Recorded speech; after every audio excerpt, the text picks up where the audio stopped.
पूज्य डॉक्टर साहब, पूज्य गुरुजी, आज के मुख्य वक्ता आदरणीय दिनेश जी, माननीय संघ चालक श्रीमान नागेश जी, हमारे नगर कार्यवाह श्रीमान सुनील जी, नगर के अधिकारी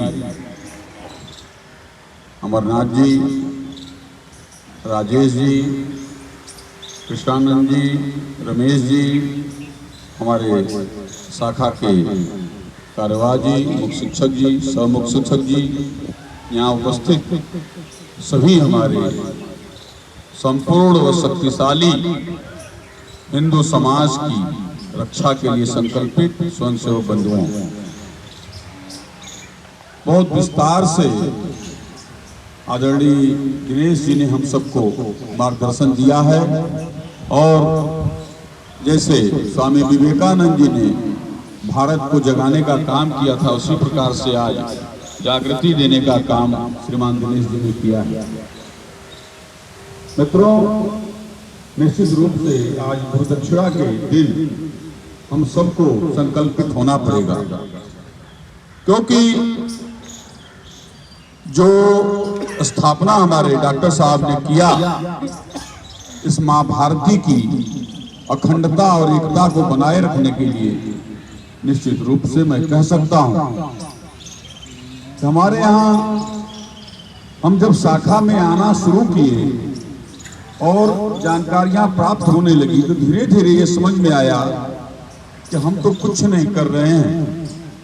वो प्रचारक जो अपना संपूर्ण जीवन संघ के माध्यम से हमारे आप जैसे बंधुओं की रक्षा के लिए मां भारती की गोद में पूरा जीवन समर्पित कर दे रहे हैं, उनसे हमको प्रेरणा मिलती है। अभी अमित जी हमारे बीच में आए थे, जो इस नगर के विस्तारक के रूप में हैं। मुझे लगता है कि भी 18-19 साल उम्र होगी और इस उम्र में वो संकल्पित होकर के आए हैं कि हिंदू समाज की रक्षा के लिए पूरा जीवन देंगे। इसी प्रकार से हमारे बीच से एक भी हॉस्पिटल यहाँ पर हमारे बगल में स्थापित किए हैं, वो भी संकल्पित हो गए कि नहीं, मेरा पूरा जीवन हिंदू समाज की रक्षा के लिए होगा।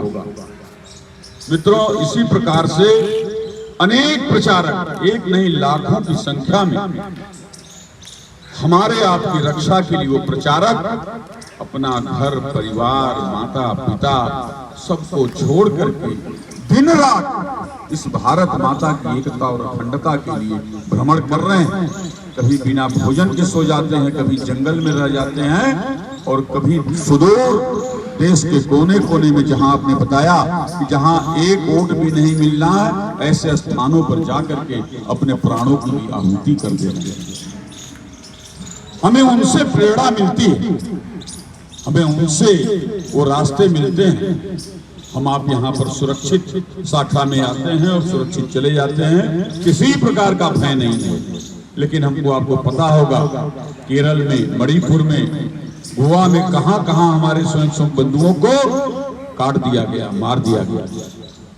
उनकी रक्षा के लिए वो एक होकर के बड़ी संख्या में अस्त्र शस्त्र से लैस होकर के चलते हैं। अभी आपने बताया कि उनके घरों में कैसे हथियार रहते हैं और निहत्थे घूम रहे हैं। यही कारण था हमारा निहत्थापन, जो जम्मू कश्मीर से आज संपूर्ण हिंदुओं को मार काट के भगा दिया गया। इसी देश का अंग है जम्मू कश्मीर। ऐसे अनेक स्थानों पर हमें ही हमारे घर से बाहर कर दिया गया। हमें हमारे सामने बहु बेटियों के साथ क्या क्या नहीं किया गया। हमें जागना पड़ेगा, हमें संगठित होना पड़ेगा। और मैं आपको बता दूं, यही संगठित होना 1925 में संघ की स्थापना होती है और 2014 में आपने देखा जब हिंदू जनमानस एक हुआ है, तो किस प्रकार से आपने बताया ना कि अब कौन सा कांड शुरू हुआ है, ये देखने को मिल रहा है।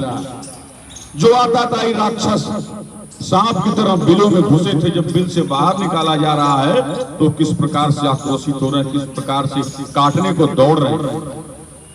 लेकिन मैं निश्चित रूप से कह सकता हूं कि अगर इसी प्रकार से हमारा समाज रोज संगठित होता चला गया, एकत्र होता चला गया, तो वह दिन दूर नहीं है जो संपूर्ण और शक्तिशाली हिंदू राष्ट्र बनेगा और भारत विश्व गुरु बनेगा।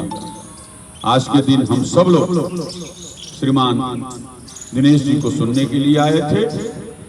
बस मैं इतना ही कहूंगा कि हमें उन प्रचारक बंधुओं से जो कहते हैं कि जब तन समर्पित धन समर्पित और अर्पण क्या कर, यानी जो सब कुछ अर्पण कर दिया उसके सामने हमारा तो अर्पण बहुत तुल्य मात्र है, बहुत छोटा है। हमें भी उनसे प्रेरणा लेकर के इस राष्ट्र की एकता के लिए अर्पण करना पड़ेगा। बहुत बहुत